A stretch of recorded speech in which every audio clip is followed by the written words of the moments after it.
Okay, let's talk about how we've got things set up. We are here at Hanging Rock. Great waterfalls, lots of different examples of what types of waterfalls you can work with. This particular one is referred to as the Upper Falls. And as you see, it's a pretty nice waterfall. There's some interesting kind of cavern qualities to it. So let's talk about how we've got things set up. Now I've got my bag over here on the side, just kind of have it out of the way. Camera set up on the tripod, and we've actually got it down pretty low. Want to be able to get a nice perspective view of this waterfall. I've already got it set up here. This thing on the top is just my dual axis spirit level, and it allows me to make sure that everything is level, because with my astigmatism sometimes I get my horizons mixed up and things just kind of get a little wonky. I've already fixed my Stingray color combo circular polarizer. Now this screws on to the front of your lens, and it actually has two different sections, so it is able to rotate, and that's the most important part of this particular filter, because with that rotation is where you get the quality. Now I've kind of gone ahead and gotten everything set up. I'm going to get my old knees down here. We've got the camera on. I'm going to go ahead and turn on live view, and we can kind of see what's going on with the polarizer. Now if you will look closely, paying particular attention to the histogram there in the upper right, you will kind of see how the effect is going. Now I'm removing the effect of the polarizer. See how everything is kind of brightening up a little bit? We're losing a lot of the definition, and we're getting quite a bit of glare. And that's what the polarizer kind of addresses. And you can see I'm able to work that glare out, especially near the water.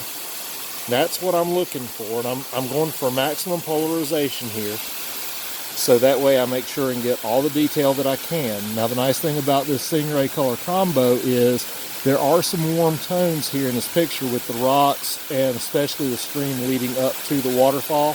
And I want to accentuate that, and that's one of those things that the polarizer will do, because it will enhance the warm qualities in a frame. So that's very important to me, and that's why this filter stays on most of the time. Now I'm just about ready to shoot, but one of the things that I always do prior to making an exposure, unless I've got the flat filters on the front, is I will use this lens hood. Now what this does, obviously, is it shields the lens. Well, doing waterfall photography, we're not overly concerned with sun, because ideally you're going to have good cloudy conditions.